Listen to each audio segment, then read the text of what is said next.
ఇవాళ కోడిగుడ్డ మసాలా ఎలా చేయాలో చూపిస్తా. 5 కోడిగుడ్లు ఉడకబెట్టి పెట్టుకున్నా. 3 ఉల్లిపాయలు కట్ చేశాను.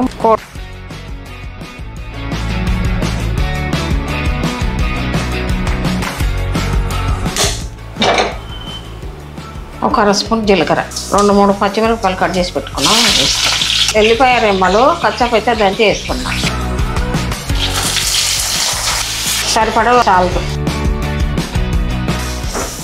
ఒక అర స్పూన్ పసుపు వేసుకున్నాం. సరిపడా కారం, ధనియాల పౌడర్, జీలకర్ర పౌడర్, గరం మసాలా.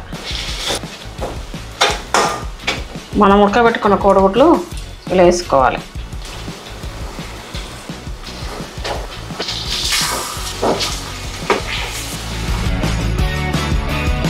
కోడిగుడ్డు మసాలా కూర అయిపోయిందండి. ఇది టేస్ట్ చేసి ఎలా ఉందో చూపిస్తాం మీకు.